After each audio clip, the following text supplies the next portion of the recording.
નમસ્તે મિત્રો, આગળના લેક્ચરમાં આપણે જોયું કે કેવી રીતે નર અને માદાની અંદર ફર્ટિલાઇઝેશનની પ્રક્રિયા શરૂ થતી હોય છે. અને એકવાર ફરીથી આપણે બ્રીફ ઇન્ફોર્મેશન લઈ લઈએ. તો એમાં સૌથી પહેલાં ડેવલપમેન્ટ ફ્રોગની અંદર કેવી રીતે થતું હોય, તો ટેડપોલ એના સૌથી પહેલા એગ્સ હોય, એગ્સમાં ટેડપોલની એક અવસ્થા, ટેડપોલની બીજી અવસ્થા, ટેડપોલની ત્રીજી અવસ્થા, એના પછી ફ્રોગલેટ, ફ્રોગલેટ્સ પછી એડલ્ટ ફ્રોગ. આવી રીતે એના 6 સ્ટેજીસની અંદર એનું સમગ્ર જીવન ડિવાઈડ થયેલું છે. હવે ટેડપોલની 3 અવસ્થાઓ છે. એમાં વાત કરીએ તો ફર્સ્ટ ટેડપોલ અવસ્થાની અંદર એની અંદર વધુ પ્રમાણમાં નહીં, પરંતુ એક પણ એને ઉપાંગો જોવા મળતા નથી. ફક્ત એની પૂંછડી જ આવેલી હોય છે. જ્યારે ટેડપોલની બીજી અવસ્થા છે એની અંદર પશ્વ ઉપાંગ આવેલા હોય છે. ટેડપોલની ત્રીજી અવસ્થાની અંદર અગ્ર ઉપાંગ અને પશ્વ ઉપાંગ બંને એની અંદર જોવા મળતા હોય છે. ફ્રોગલેટની અંદર અગ્ર ઉપાંગ, પશ્વ ઉપાંગ આવેલા હોય અને એની જે ટેલ હોય છે, પૂંછડી છે, એ ધીરે ધીરે નાબૂદ થતી જોવા મળે છે. અને એડલ્ટ ફ્રોગમાં એ પૂંછડી સંપૂર્ણપણે નાબૂદ થઈ જાય છે. એના પછી વાત કરીએ, આપણે ગઈ વખતે વાત કરી હતી એમ કે એની અંદર ચોમાસાની ઋતુ દરમિયાન જુલાઈથી સપ્ટેમ્બર મહિનામાં બ્રીડિંગની પ્રક્રિયા શરૂ થાય. એના પછી એ શેલો વોટરની અંદર, એટલે કે છીછરા પાણીની અંદર જોવા મળે. મેલ એ ફિમેલને એટ્રેક્શન એટલે કે અવાજ દ્વારા આકર્ષિત કરી અને સંવહન માટે આકર્ષિત કરે છે. ફિમેલ આઈડેન્ટિફિકેશન કેવી રીતે થાય, તો એક મેલ એ ફિમેલને કેવી રીતે આઈડેન્ટિફાઈ કરશે અથવા તો કેવી રીતે ઓળખશે, તો એમાં એનો જે ઉદર ભાગ છે એ ઉદર ભાગ સહેજ ફૂલેલો હશે તો એ સહેલાઈથી ઓળખી શકશે કે આ એ ફિમેલ છે અથવા તો એ માદા છે. આ આખી આપણે પ્રોસેસ જોઈ હતી કે કેવી રીતે બ્રીડિંગની પ્રક્રિયા થતી હોય છે. એના પછી એમ્પ્લેક્સસની આપણે ઓલરેડી વાત કરી ચૂક્યા છીએ. સ્પોનિંગ, ગેમેટ્સ, એમાં મેલ ગેમેટ અને ફિમેલ ગેમેટ. મેલ ગેમેટમાં શું હોય, તો મેલ ગેમેટની અંદર સ્પર્મ હોય, જ્યારે ફિમેલ ગેમેટની અંદર એગ હોય. આ એકદમ બેઝિક ઇન્ફોર્મેશન આપણા જોડે અવેલેબલ છે અને આ ડાયરેક્ટ ફિગર ઉપરથી તમે આઈડેન્ટિફાઈ કરી શકો છો કે કેવી રીતે એ સ્પર્મ છે એ ઓવમની અંદર એટલે કે એગની અંદર દાખલ થતો હોય છે અને છેલ્લે એક ઝાયગોટની રચના થતી હોય છે. ઝાયગોટને ગુજરાતીમાં આપણે ભ્રૂણ અથવા તો ગર્ભ કહીશું, અથવા તો એને ગર્ભકોષ પણ કહી શકાય છે. એના પછી આપણે શરૂઆત કરીએ ક્લીવેજ. ક્લીવેજને આપણે ગુજરાતીની અંદર વિભાજન કહીશું. આ જે પ્રક્રિયા છે એ પ્રક્રિયા સાવ સિમ્પલ અને કોઈ પણ જાતના કન્ફ્યુઝન વાળી અથવા કોઈ પણ જાતની તકલીફ યાદ રાખવામાં તકલીફ ના થાય એવી છે. ખાલી થોડું ધ્યાન રાખવાની જરૂર છે કે કેવી રીતે આની પ્રોસેસ આગળ ધીરે ધીરે સ્ટેપ બાય સ્ટેપ જતી હોય છે. એમાં mitotic division of zygote up to many cell embryo after 2 hours of fertilization is holoblastic. હોલોબ્લાસ્ટિક એટલે શું, તો cleavage ફરોઝ divide zygote and its descendants completely. ઇંગ્લિશમાં છે એટલે થોડું આપણને કન્ફ્યુઝન થશે, બટ ચિંતા કરવાની જરૂર નથી. એ ડિરેક્ટલી હું સમજાવી દઉં છું કે એ શું કહેવા માંગે છે. તો માઇટોટિક ડિવિઝન હોય, માઇટોટિક ડિવિઝનનો મતલબ એ છે કે કોઈ એક પર્ટિક્યુલર ઝાયગોટ આપણને મળ્યો, બરાબર. મેલ અને ફિમેલ સેલ્સ છે એ સેલ્સના કમ્બાઇનેશન દ્વારા આપણને એક ઝાયગોટ મળે. હવે એ ઝાયગોટની અંદર ધીરે ધીરે વિભાજનની પ્રક્રિયા શરૂ થશે. હવે વિભાજનની પ્રક્રિયાની અંદર આમાં એક પર્ટિક્યુલર સ્ટેજીસ છે, એ સ્ટેજીસ આપણે જોઈશું કે કેવી રીતે એ આપણે ઓલરેડી સિલેબસની અંદર જોયું કે મોરુલા અવસ્થા, બ્લાસ્ટુલા, ગેસ્ટ્રુલેશન, આ બધી જ અવસ્થાઓ અહીંયા આપણે સ્ટડી કરીશું. પરંતુ આની અંદર એક ખાસ ધ્યાન રાખજો કે પ્રશ્નો કેવી રીતે પૂછાતા હોય છે પરીક્ષાની અંદર. આ ક્લિવેજનો છે તો વિભાજન એટલે શું તેને ટૂંકમાં સમજાવો, આવી રીતે પ્રશ્નો પૂછાતા હોય, અથવા વિભાજનને સવિસ્તર સમજાવો, અથવા વિભાજનની વ્યાખ્યા આપો, આવી રીતે પ્રશ્નો પૂછાતા હોય છે. તો થોડું આપણે ધ્યાન રાખીશું કે કેવી રીતે એમાં સ્ટેપ બાય સ્ટેપ એને સમજવું. હવે આપણે વાત કરીએ તો ફર્સ્ટ ક્લિવેજ. ફર્સ્ટ ક્લિવેજ એટલે કે પ્રથમ વિભાજન કેવી રીતે જોવા મળતું હોય. તો સપોઝ આપણે વિચારીએ કે આ એક મારા હાથની અંદર બોલ છે, તો આ બોલને હું ઊભો ચીરો કરીશ તો એ બે ભાગની અંદર ડિવાઈડ થઈ જશે. આ જો બે ભાગની અંદર ડિવાઈડ થાય, બે ભાગની અંદર જો એ ડિવાઈડ થશે તો એ એનું ફર્સ્ટ સ્ટેજ કહેવાશે. તો બે ભાગની અંદર ઊભો ચીરો કરીશું તો આપણને ખબર પડશે કે એ આવી રીતે સ્ટ્રક્ચર તૈયાર થશે. બરાબર. હવે આ જે સ્ટ્રક્ચર તૈયાર થયું એના પછી એનું સેકન્ડ સ્ટેજ આવશે. ફરીથી એની અંદર શું થશે તો ફરીથી એના બે ઊભા ચીરા થશે અહીંયાથી. બરાબર. હા, અહીંયાથી બે ઊભા ચીરા થશે, જેના લીધે એ ફરીથી 4 સેલની અંદર ડિવાઈડ થશે અને એ આવી રીતે 4 સેલ બનશે. હવે આ જે 4 સેલ બને એ એનું સેકન્ડ સ્ટેજ છે.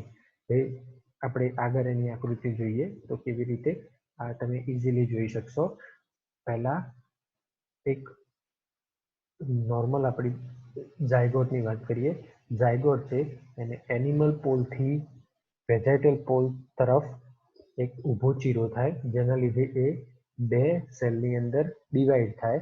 એના પછી ફરીથી જે બે સેલ છે એની અંદર ફરીથી ઊભો ચીરો થાય, એટલે અહીંયા ફરીથી બે ઊભા ચીરા થાય, એટલે 4 સેલની અંદર કન્વર્ટ થશે.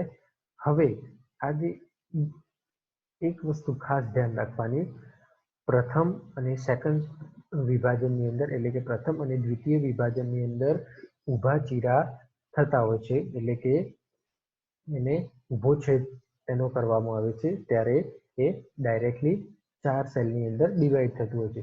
હવે ત્રીજા વિભાજનની અંદર આપણે જોઈએ કે એને આડો છેદ કરવામાં આવે. તો આડો છેદ કરવામાં આવશે તો 4 ઉપર અને 4 નીચે, એવી રીતે 8 સેલની એક રચના તૈયાર થશે, જે અહીંયા તમે જોઈ શકો છો. આ સેલની અંદર એનિમલ હાફ એટલે કે એનિમલનો 4 સેલ ઉપર હશે અને 4 સેલ નીચે હશે. 4 કોષ ઉપર 4 કોષ નીચે, એટલે આવી એક રચના તૈયાર થશે. આ રચના હવે ફરીથી બીજા 4ની અંદર કન્વર્ટ થશે, પરંતુ આની અંદર અડધા સુધી કટ થશે, આખું કટ થશે નહીં. એટલે આ 4ના શું થઈ જશે, હવે 8ના ફરીથી 16 થઈ જશે.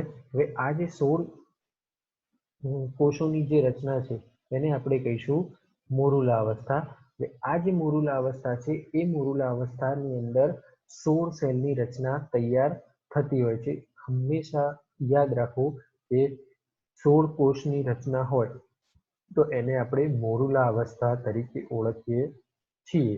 હવે મોરુલા અવસ્થાની અંદર આટલું તો આપણને ખબર પડી કે મોરુલા અવસ્થા કોને કહેવાય, અને એ પણ આપણે જોયું કે ક્લિવેજનું પ્રથમ વિભાજન કોને કહેવાય, દ્વિતીય વિભાજન કોને કહેવાય અને તૃતીય વિભાજન કોને કહેવાય.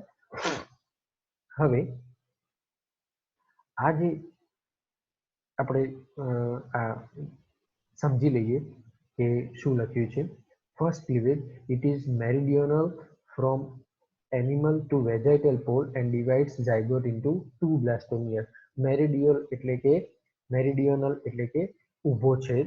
તો ઊભો છેદ જ્યારે થાય ત્યારે એનો વેજાઇટલ પોલ અને એનિમલ પોલ બંને અડધા ડિવાઈડ થશે ઝાયગોટની અંદર. એટલે કે એક ઝાયગોટ છે એનો એક ઝાયગોટનો એનિમલ પોલ ઉપર પણ હશે અને નીચે પણ હશે, એવી રીતે બે ભાગની અંદર એ ડિવાઈડ થશે અને પછી આવી રીતે એક રચના તૈયાર થશે.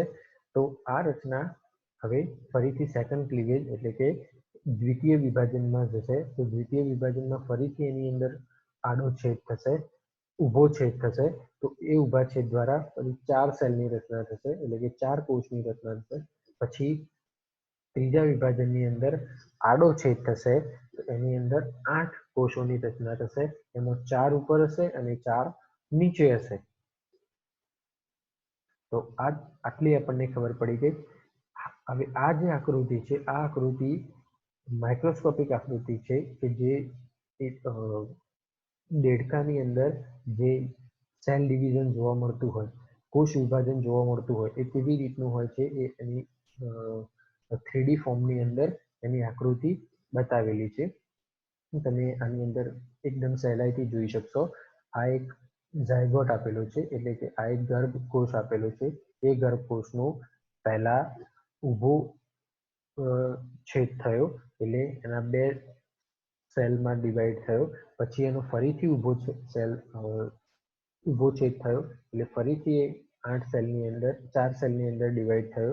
હવે આની અંદર તમે જોશો કે ફરીથી આપણને થોડું આની અંદર કન્ફ્યુઝન થશે કે આ કેવી રીતે થયું. બટ જ્યારે આ સેલ છે એ ઊભો રાખવામાં આવે ત્યારે આપણને ખબર પડે કે એને આડી રીતે એને છેદ કરી અને 8 સેલની અંદર ડિવાઈડ કરવામાં આવ્યું છે. હવે આની અંદર આપણે જોઈ શકીએ કે આડા અને ઊભા છેદ એવી રીતે લઈ અને 16 કોષની એક રચના બનાવવામાં આવી છે, જેને આપણે કહીશું મોરુલા અવસ્થા. મોરુલા અવસ્થાની અંદર આપણને આટલી ખબર પડી કે પ્રથમ જો પ્રશ્ન પૂછાય કે મોરુલા અવસ્થા વિશે સમજાવો, તો મોરુલા અવસ્થાની વાત કરી હોય ત્યારે પ્રથમ આપણે વાત કરીશું વિભાજનની પ્રક્રિયાની. તો વિભાજનમાં સર્વપ્રથમ એક ઝાયગોટ હોય, ઝાયગોટમાં ઊભો છેદ થઈ બે કોષો બનતા હોય, જેને પ્રથમ વિભાજન કહીશું. એના પછી ફરીથી ઊભો છેદ થાય, 2 માંથી 4 થતા હોય એટલે એને દ્વિતીય વિભાજન કહીશું. 4 માંથી 8 થાય, આડો છેદ થાય તો એને આપણે કહીશું દ્વિતીય વિભાજન. હવે આ જે 8 સેલ થયા એમાં આડો અને ઊભો બંને સેલની અંદર એ ડિવાઈડ થશે, તો એને આપણે શું કહીશું તો મોરુલા અવસ્થા કહીશું. 16 કોષોની એક રચના તૈયાર થશે, જેને આપણે કહીશું મોરુલા અવસ્થા. હવે આટલી વસ્તુ તો આપણને ખબર પડી. હવે આપણે જઈશું બ્લાસ્ટુલેશન એટલે કે બ્લાસ્ટુલા અવસ્થા. બ્લાસ્ટુલા અવસ્થા પણ આના જેવી જ એકદમ સરળ છે. એને આપણે થોડું અલગ રીતે જોઈશું કે એની અંદર બોડી કેવિટી બનવાની શરૂઆત થતી હોય છે અને એ કેવિટીને આપણે બ્લાસ્ટોસીલ કહીશું. કેવિટીનો મતલબ કોઈ પણ એક સેલ હોય, દડો હોય, દડાની અંદર જે વચ્ચેનો ભાગ પોલો હોય, તો આ પોલા ભાગને આપણે શું કહીશું, એટલે કે વચ્ચેનું જે પોલાણ છે એ પોલાણને આપણે કેવિટી કહીશું. ધ્યાન રાખજો, એ કેવિટીને બ્લાસ્ટોસીલ કહેવાય છે. બ્લાસ્ટુલા અવસ્થાની અંદર આવી એક પોલાણ જેવી રચના તૈયાર થતી હોય છે. એ પોલાણ જેવી રચના જેને આપણે કહીશું બ્લાસ્ટોસીલ, એ ખાસ ધ્યાન રાખવું. હવે આપણને આગળ આપણે વાત કરીએ કે મોરુલા અવસ્થાની અંદર સોલિડ બોલ જેવી રચના તૈયાર થતી હોય છે. મોરુલા અવસ્થામાં સોલિડ બોલ જેવી રચના હોય, એટલે કે એક નક્કર બોલ હોય, એ બોલ જેવી રચના. એની અંદર કોઈ પણ જાતનું પોલાણ હોતું નથી. જ્યારે એ બ્લાસ્ટોસીલ એટલે કે બ્લાસ્ટુલા અવસ્થાની અંદર જ્યારે કન્વર્ટ થશે, એની અંદર રૂપાંતરિત થશે, ત્યારે એની અંદર 16 થી વધુ કોષોનું બનેલું બ્લાસ્ટોસીલ બનશે અને એ બ્લાસ્ટોસીલ એટલે કે એ પોલાણ તૈયાર થશે. હવે આ પોલાણની અંદર કેવી રીતે ફર્ટિલાઇઝેશનની પ્રક્રિયા આગળ થશે એ આપણે જોઈએ. તો આની અંદર અંગ્રેજીમાં સ્પષ્ટ લખ્યું છે કે અ સોલિડ બોલ કોલ્ડ મોરુલા ઇઝ ફોર્મ, એટલે એક સોલિડ બોલ જેવી રચના તૈયાર થતી હોય છે, જેને આપણે મોરુલા અવસ્થા તરીકે ઓળખીએ છીએ. હવે આની અંદર 8 થી 16 સેલ સ્ટેજ બ્લાસ્ટોસીલ ઓર સેગમેન્ટેડ કેવિટી અપિયર્સ, એટલે 8 થી 16 કોષો ધરાવતું એક બ્લાસ્ટોસીલ તૈયાર થશે અને પછી એની અંદર ખાસ ધ્યાન રાખજો, મોરુલા અવસ્થાની અંદર પણ 16 કોષો જોવા મળતા હોય અને બ્લાસ્ટોસીલની અંદર પણ 16 કોષો જોવા મળતા હોય, પરંતુ આ જે કોષો હોય છે એ કોષોમાં ઝડપી વિભાજન થવાની શરૂઆત થઈ જતી હોય છે અને પછી કેવિટી તૈયાર થતી હોય છે. Blastocoel increases by secretion into albuminous material from surrounding cells and absorption of water from outside. હવે આ બ્લાસ્ટોસીલનું સૌથી મહત્વનું કાર્ય શું છે, તો જે એની આજુબાજુના વિસ્તારની અંદર એક બ્લાસ્ટોસીલ તૈયાર થયું છે, તો એ બ્લાસ્ટોસીલની અંદર આજુબાજુના વિસ્તારમાંથી જે કોષો રહેલા છે એ કોષોમાંથી આલ્બ્યુમિનસ મટીરિયલ એટલે કે પોષક તત્વો જે રહેલા હોય છે, આલ્બ્યુમિન પ્રોટીન, એ આલ્બ્યુમિન પ્રોટીન ના જે મટીરિયલ છે એ આજુબાજુના કોષોમાંથી શું કરશે, ભેગું કરશે અને એ પછી એના સિવાય બીજી પ્રક્રિયા શું થશે, તો આઉટસાઇડ એટલે કે એ જે બ્લાસ્ટોસીલ આખો જે કોષ છે એ કોષના બહારની બાજુ માંથી પાણીનું શોષણ કરશે. ફરીથી એકવાર કહું છું, બ્લાસ્ટોસીલની અંદર એ શું થશે, સાઇઝમાં એનો વધારો થવાની શરૂઆત થશે. સાઇઝમાં વધારો થશે એટલે એની અંદર સૌથી પહેલા શું થશે, તો કોષો આલ્બ્યુમિનનું સિક્રેશન કરશે, એટલે આલ્બ્યુમિન પ્રોટીનનો સ્ત્રાવ કરશે, જે આ બ્લાસ્ટોસીલની જે પોલાણ છે એ પોલાણની અંદર ભેગું થવાની શરૂઆત થશે. પછી એ તો થયું, પણ આજુબાજુના વિસ્તારની અંદર એ જે ઝાયગોટ છે, એ જે ગર્ભ છે, એ ગર્ભના આજુબાજુના વિસ્તારની અંદરથી ત્યાં પાણીનું શોષણ થવાની શરૂઆત થશે, એટલે એ પાણીનું શોષણ આ કેવિટીની અંદર ભેગું થશે. એટલે ધીરે ધીરે આપણે જોઈશું કે ધીરે ધીરે આની અંદર સ્ટેપ બાય સ્ટેપ એ એની અંદર ભેગું એક આલ્બ્યુમિન અને પાણી એની અંદર ભેગું થવાની શરૂઆત થશે. આટલી વસ્તુ આપણને ખબર પડી.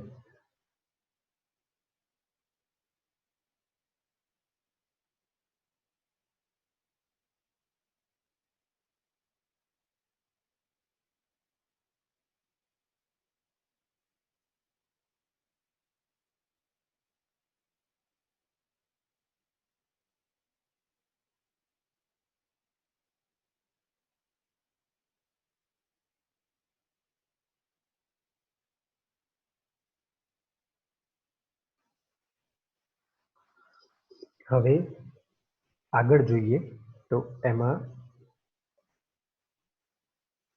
આપણને ખબર પડી કે આ જે પ્રક્રિયા છે, આ પ્રક્રિયાની અંદર એક હોલો સ્ટ્રક્ચર તૈયાર થયું, એ જેને આપણે કહીશું blastula. Formation of hollow spherical embryo blastula wall known as blastoderm. હવે આ જે બ્લાસ્ટુલા તૈયાર થઈ, એમાં આ જે વોલ તૈયાર થયેલી છે એ વોલને આપણે કહીશું બ્લાસ્ટોડમ. ખાસ ધ્યાન રાખવું, બ્લાસ્ટોડમ કોને કહેવાય અને બ્લાસ્ટોસીલ કોને કહેવાય. આની અંદર હું તમને સમજાવું છું કે કેવી રીતે એ થતું હોય છે.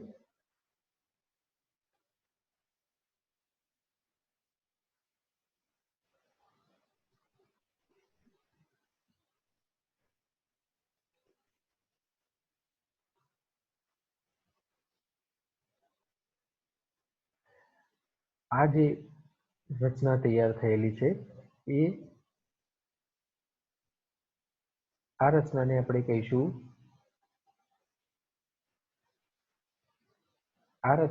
કહીશું બ્લાસ્ટોસીલ. અને આજુબાજુ આ જે દિવાલ બનાવેલી છે, આ દિવાલને આપણે કહીશું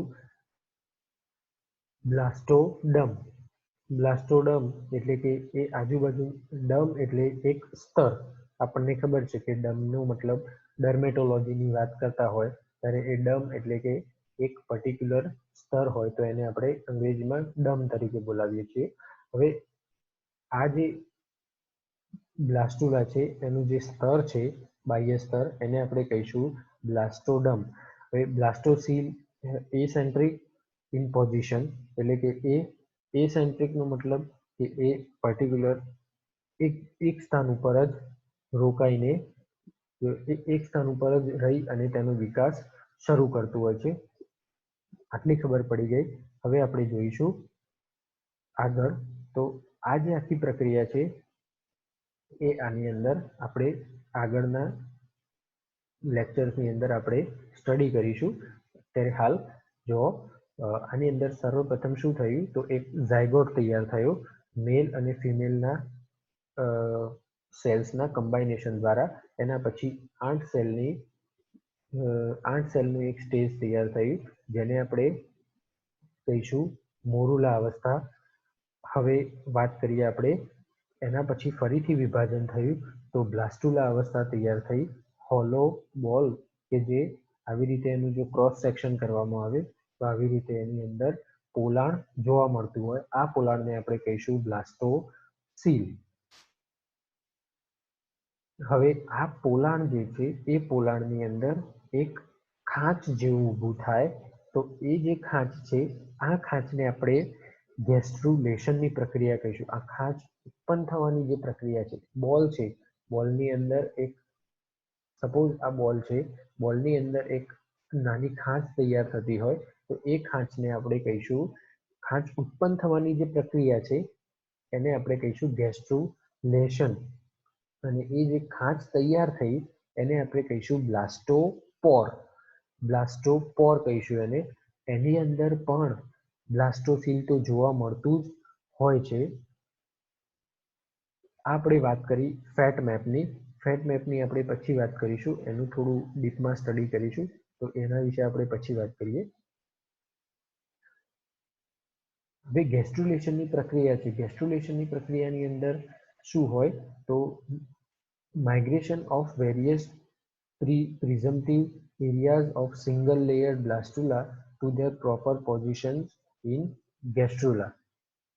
હવે આ જે પ્રક્રિયા છે આ પ્રક્રિયાની અંદર આપણે વાત કરીએ એમ કે એક પર્ટિક્યુલર એક જગ્યાએ એક વેજાઇટલ પોલની અંદર જ વેજાઇટલ પોલના વિસ્તારની અંદર વેજાઇટલ પોલ એટલે કે જે પોષણ જ્યાંથી મળી રહેતું હતું એ વિસ્તાર ઝાયગોટની અંદર ત્યાંથી એક ખાંચ જેવું ઊભું થશે અને એ ખાંચ દ્વારા ત્યાં એક લેયર તૈયાર થશે અને એ લેયરની અંદર એ જે ખાંચ ઉત્પન્ન થઈ એ ખાંચને આપણે કહીશું બ્લાસ્ટોપોર.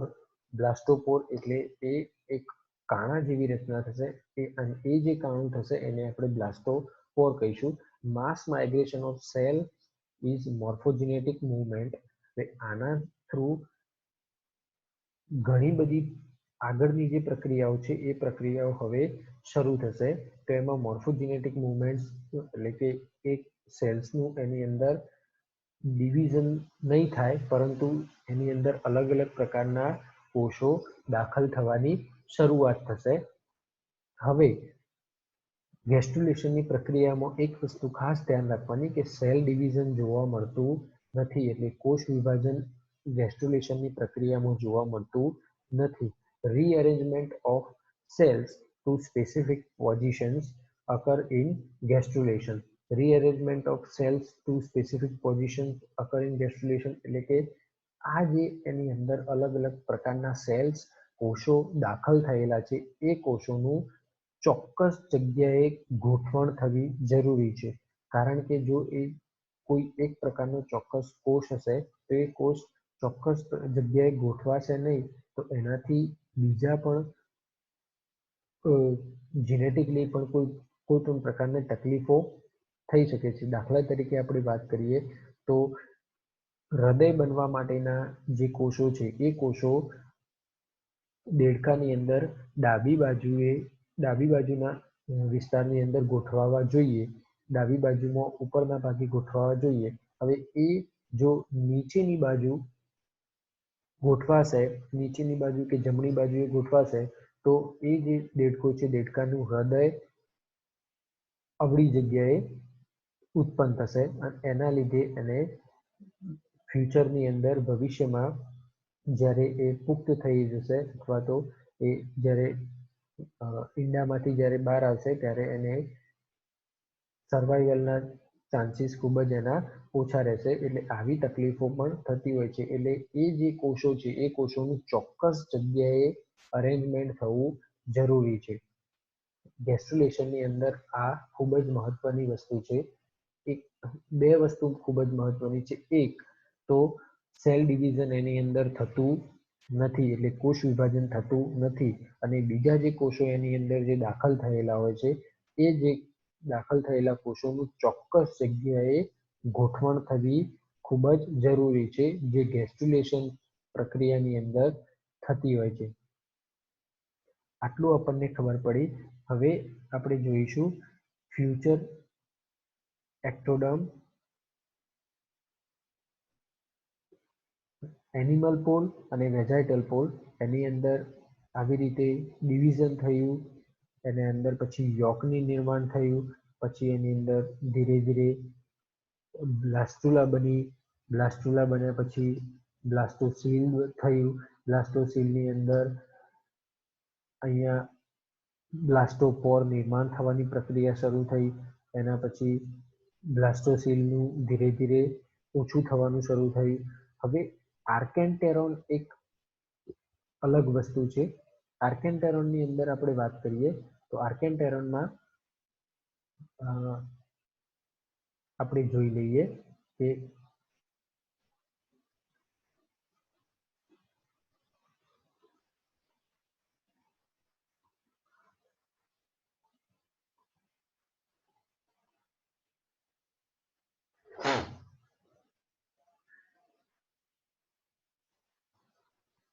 હવે તમે અહીંયા આર્કેન્ટેરોનની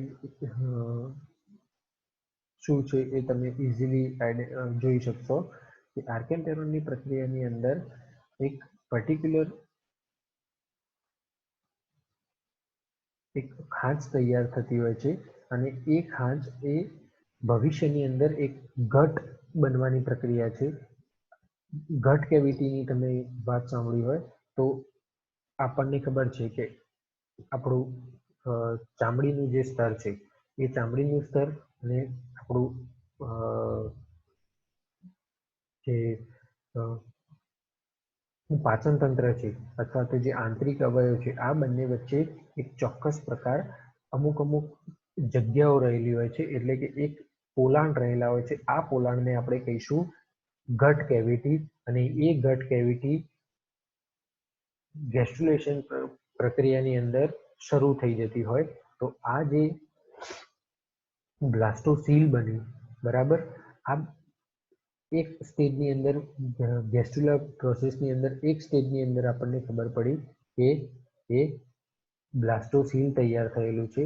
તો બીજા સ્ટેજની અંદર જ્યારે લેટ ગેસ્ટ્રુલર પ્રક્રિયા થશે એની અંદર બ્લાસ્ટોસીલ સાવ ઓછું થઈ જશે, પરંતુ હવે આર્કેન્ટેરોન બનવાની શરૂઆત થઈ જશે. આર્કેન્ટેરોન પણ એક જાતનું પોલાણ જ છે, પરંતુ એની અંદર એક્ટોડર્મ, મિઝોડર્મ અને એન્ડોડર્મ આ ત્રણ જાતના લેયર્સ તૈયાર થશે. એક્ટોડર્મ, મિઝોડર્મ અને એન્ડોડર્મ શું છે એ આપણે વાત કરીએ તો એક્ટોડર્મ એ આ જે આખો ઝાયગોટ બને છે એ ઝાયગોટનો સૌથી બહારનું લેયર એને આપણે કહીશું એક્ટોડર્મ.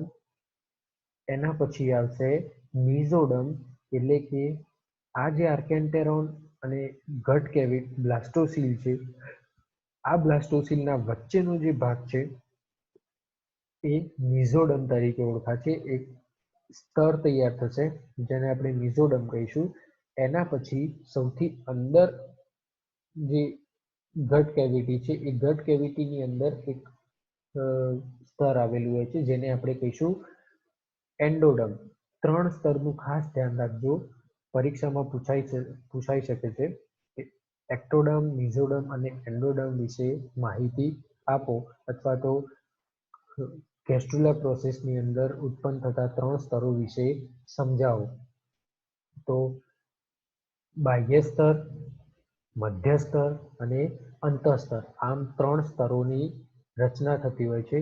તમે બ્લાસ્ટોસીલને આપણે બે કોષ તરીકે પણ ઓળખીએ છીએ. બે કોષ તરીકે પણ આપણે એને ઓળખતા હોઈએ છીએ. હવે આટલી પ્રોસેસ આપણને ખબર પડી. હવે આની અંદર ફ્યુચર એનસ એટલે કે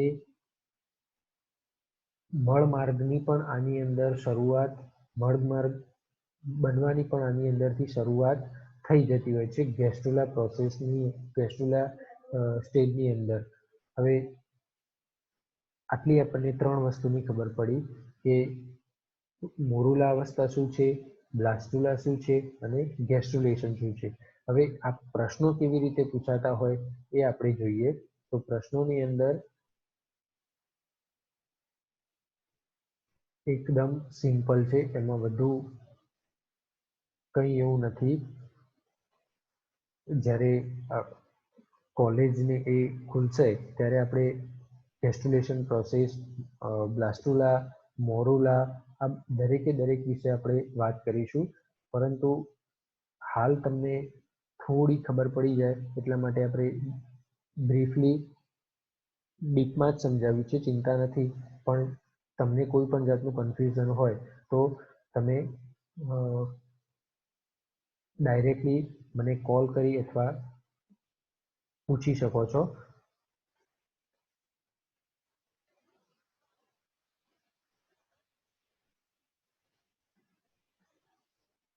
જુઓ, આની અંદર આ ગેસ્ટ્રુલેશન પ્રોસેસની અંદર આપણે જોયું કે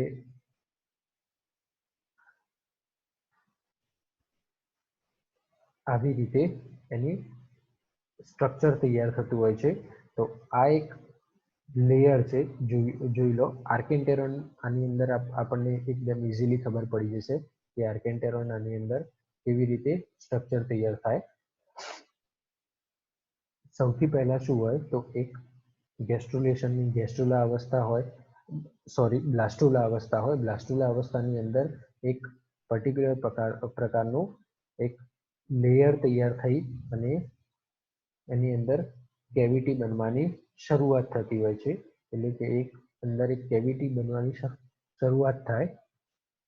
એના પછી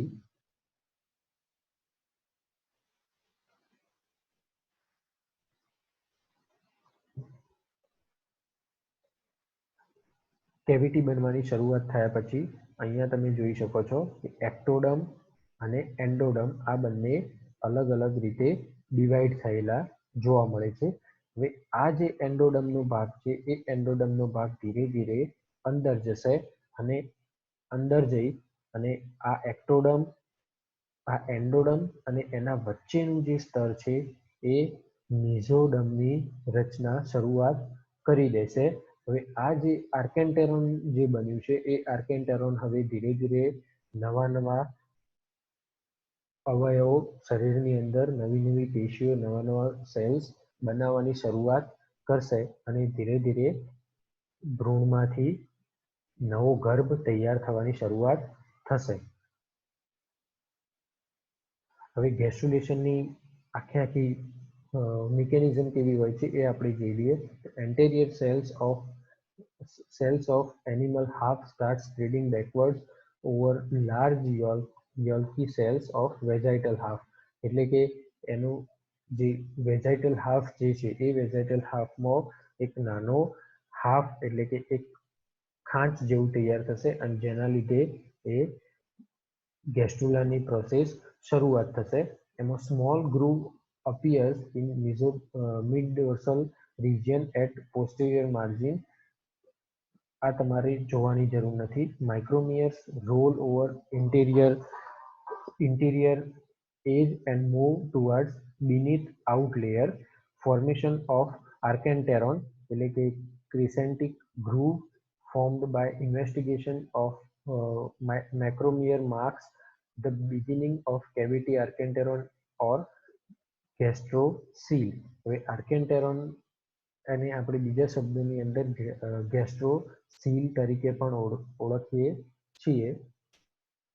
તો આ મેં તમને સમજાવ્યું એ છે કે સૌથી પહેલા શું થતું હોય તો એની અંદર એક ખાંચ તૈયાર થતી હોય એ ખાંચની અંદર સર્વપ્રથમ એક ખાંચ તૈયાર થયા પછી એમાં એન્ડોડમ અને મિઝોડમ તૈયાર થાય. એન્ડોડમ અને મિઝોડમ તૈયાર થયા પછી એની અંદર આર્કેન્ટેરોનની શરૂઆત થાય. આર્કેન્ટેરોનની શરૂઆત થયા પછી એની અંદર અલગ અલગ સ્તર તૈયાર થતા હોય. એક્ટોડમ, મિઝોડમ અને એન્ડોડમ આ ત્રણ સ્તર તૈયાર થાય અને આર્કેન્ટેરોનને આપણે ગેસ્ટ્રોસીલ તરીકે પણ ઓળખીએ છીએ. આ આપણે જોઈ લીધું. હવે opening of archenteron is also known as blastopore. હવે જે એ આર્કેન્ટેરોન જે બન્યું છે એ આર્કેન્ટેરોનનું જે ઓપનિંગ છે એટલે કે એ જે જગ્યાએથી બનવાની શરૂઆત થઈ એનું ઓપનિંગને આપણે બ્લાસ્ટોપોર તરીકે ઓળખીએ છીએ, જે આપણે પહેલા વાત કરીએ. એના પછી completion of blastopore, anterior margin of blastopore is dorsal lip. એટલે કે એ જે બ્લાસ્ટોપોરનું જે સ્ટ્રક્ચર તૈયાર થયેલું છે એમાં ડોર્સલ લીપ જેવી રચના થતી હોય તો એને આપણે એ જે આખી રચના તૈયાર થતી હોય એને આપણે ડોર્સલ લીપ તરીકે પણ ઓળખીએ છીએ. The ends of blastopore grows backward and form lateral leaves. The lateral leaves meet on ventral side forming ventral leaves. હવે જે બ્લાસ્ટોપોર છે એ બેકવર્ડ સાઈડ એટલે કે પાછળની બાજુ ગ્રો કરશે તો એ લેટરલ લીવ્સ તરીકે ઓળખાશે અને જો આગળની બાજુ જો ગ્રો કરશે તો એ વેન્ટ્રલ લીવ્સ તરીકે ઓળખાશે. એટલે કે હવે heavy yolk laden megameres from yolk plug. એટલે હવે આની અંદર એના પોષણ માટે ધીરે ધીરે આર્કેન્ટેરોનની અંદર યોક બનવાની શરૂઆત થશે અને યોક આર્કેન્ટેરોનના જે આજુબાજુ મિઝોડમનું લેયર છે એ મિઝોડમના લેયરની અંદર યોક બનવાની શરૂઆત થશે અને એ યોક બનશે એના લીધે ધીરે ધીરે એને જે ભ્રૂણ તૈયાર થાય છે એ ભ્રૂણને એને પોષણ ધીરે ધીરે મળતું રહેશે. Embryo slowly elongates. આ એલોંગેશનની પ્રક્રિયા છે. એની અંદર એમ્બ્રિયો જે છે એ ભ્રૂણ ધીરે ધીરે એની સાઇઝની અંદર વધારો કરશે. મિઝોડમ સ્પ્લિટ્સ એઝ અ શીટ ફ્રોમ એન્ડોડમ. એટલે કે હવે મિઝોડમ જે તૈયાર થયું એ મિઝોડમ એ એક નાની એકદમ પાતળા સ્તર સ્વરૂપે એન્ડોડમમાંથી છૂટું પડી અને મિઝોડમની શરૂઆત થશે. એમાં ડિલિમિનેશન સ્ટાર્ટ્સ ડોર્સલી એન્ડ પ્રોસીડ વેન્ટ્રલી. એટલે ડિલેમિનેશન એટલે કે એ જે આર્કેન્ટેરોન બનવાની જે પ્રક્રિયા છે એ બનવાની પ્રક્રિયા ડોર્સલ ભાગથી શરૂ થશે અને છેક વેન્ટ્રલ ભાગ સુધી એ પહોંચશે. એટલે કે મુખ ગુહાના ભાગથી છેક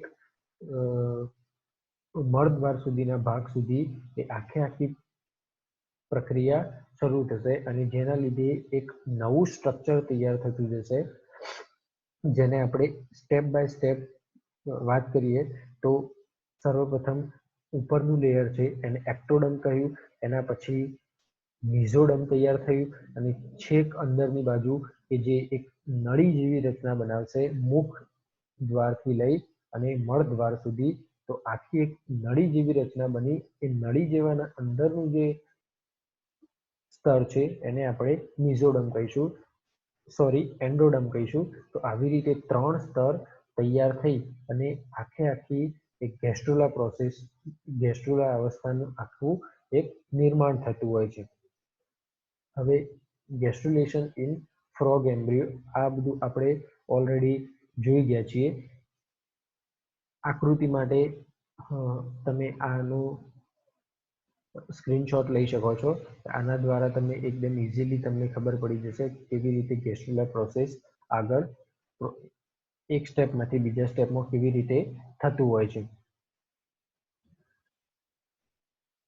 આના પછી આપણે વાત કરીએ તો પોસ્ટ ગેસ્ટ્રુલર ડેવલપમેન્ટ. એટલે કે એની અંદર એકવાર ગેસ્ટ્રુલર પ્રોસેસ છે એ જ્યાં સુધી હેચિંગ ના થાય એટલે કે સંપૂર્ણ વિકાસ ના થઈ જાય જે તે ગર્ભનો, ત્યાં સુધીની પ્રોસેસ આખી પોસ્ટ ગેસ્ટ્રુલર ડેવલપમેન્ટ તરીકે ઓળખવામાં આવે છે. એટલે કે એ પોસ્ટ ગેસ્ટ્રુલર ડેવલપમેન્ટ છે એની અંદર અલગ અલગ પ્રકારના ઉપાંગો, અલગ અલગ પ્રકારના અંગોનું નિર્માણ થતું હોય છે. તો એ આપણે જોઈએ તો એની અંદર ઓર્ગેનોજેની ની વાત કરીએ. આ આખી આપણો નવો ટોપિક શરૂઆત થશે અહીંયાથી, જેને આપણે ઓર્ગેનોજિનેસિસ કહીશું, જે આપણા ટોપિક નંબર 2 ની અંદર આવશે કે ઓર્ગેનોજિનેસિસ ની અંદર શું શું જોવા મળતું હોય, કેવા કેવા પ્રકારના ઓર્ગેનોજિનેસિસ થતા હોય એ આપણે નેક્સ્ટ લેક્ચરની અંદર જોઈશું. અત્યારે એકવાર ફરીથી આપણે જોઈ લઈએ કે કેવી રીતે વિભાજનની પ્રક્રિયા કેવી રીતે જોવા મળતી હોય છે અને ઝાયગોટમાંથી આર્કેન્ટેરોન અને ગેસ્ટ્રુલર પ્રોસેસ કેવી રીતે થતી હોય છે. તો સર્વપ્રથમ વિભાજનની પ્રક્રિયાની અંદર જોઈએ મોરુલા અવસ્થા. મોરુલા અવસ્થામાં ફર્સ્ટ કે પ્રથમ વિભાજન, દ્વિતીય વિભાજન અને તૃતીય વિભાજન. પ્રથમ વિભાજનમાં ઊભો છેદ પડે, બીજા વિભાજનમાં પણ ઊભો છેદ પડે. પ્રથમ વિભાજનની અંદર 2 સેલ તૈયાર થાય, દ્વિતીય વિભાજનની અંદર 4 સેલ તૈયાર થાય ઊભા છેદ દ્વારા. અને હવે થર્ડ સ્ટેજ એટલે કે તૃતીય વિભાજનની અંદર આડો છેદ પડી 8 સેલ તૈયાર થશે, જેને આપણે કહીશું મોરુલા અવસ્થા.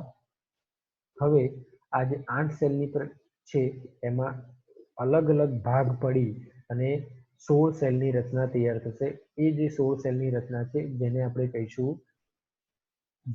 કહીશું બ્લાસ્ટુલા અવસ્થા. આ જે આકૃતિ છે એ આકૃતિ એની માઇક્રોસ્કોપિક આકૃતિ છે. તો હવે આ બ્લાસ્ટુલા છે, બ્લાસ્ટુલાની અંદર જે 8 થી 16 સેલની જે રચના તૈયાર થઈ એની અંદર એક સેગમેન્ટેશન કેવિટી બનશે, એટલે કે એક પોલાણ બનશે. એ પોલાણને આપણે કહીશું બ્લાસ્ટોસીલ. હવે આ જે બ્લાસ્ટોસીલ છે એ કઈ જગ્યાએ બનશે? તો એનિમલ પોલ ભાગના ભાગ બાજુ જ બનશે, વેજાઇટલ ભાગ બાજુ બનશે નહીં. કેમ એનિમલ પોલ બાજુ? કારણ કે એ જગ્યાએ જો વેજાઇટલ પોલ બાજુ બનશે તો એને વેજાઇટલ પોલની અંદર આપણને ખબર છે કે ત્યાં પોષક તત્વો વધુ પ્રમાણમાં રહેલા હોય છે. એટલે પોષક તત્વોની જગ્યા જો ખાલી થઈ જશે તો ત્યાં પોષક તત્વો પૂરતા પ્રમાણમાં મળશે નહીં અને એના લીધે જે તે અંદર ભ્રૂણ તૈયાર થાય છે એને પૂરતા પ્રમાણમાં પોષણ પણ મળી રહેશે નહીં. હવે આ જે સ્ટેપ બાય સ્ટેપ આપણે જોયું કે ઝાયગોટ પછી 8 સેલ સ્ટેજ, એના પછી બ્લાસ્ટુલા, એના પછી એનું જે ક્રોસ સેક્શન કરીએ બ્લાસ્ટુલા સ્ટેજની અંદર એક હોલો બોલ જેવી રચના તૈયાર થતી હોય છે.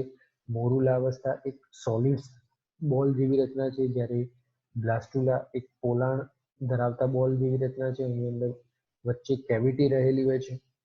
એની અંદર પછી ગેસ્ટ્રુલાની વાત કરીએ તો ગેસ્ટ્રુલાની અંદર એક ખાંચ તૈયાર થતી હોય છે. એ ખાંચ ધીરે પછી શેની અંદર કન્વર્ટ થતી હોય છે? તો આર્કેન્ટેરોનની અંદર કન્વર્ટ થાય.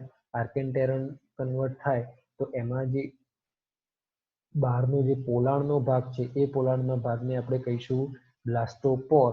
અને 3 લેયરની અંદર આખું સ્ટ્રક્ચર તૈયાર થતું હોય છે, જે એક્ટોડર્મ, મેસોડર્મ અને એન્ડોડર્મ એમ 3 સ્તરો તૈયાર થતા હોય છે. બાહ્ય સ્તર, મધ્ય સ્તર અને અંતઃસ્તર. આ બાહ્ય સ્તર, મધ્ય સ્તર અને અંતઃસ્તર દ્વારા આખા જે સજીવ શરીર છે એ સજીવ શરીરનું નિર્માણ પછી અલગ અલગ અંગોનું નિર્માણ એમાંથી થતું જોવા મળે છે.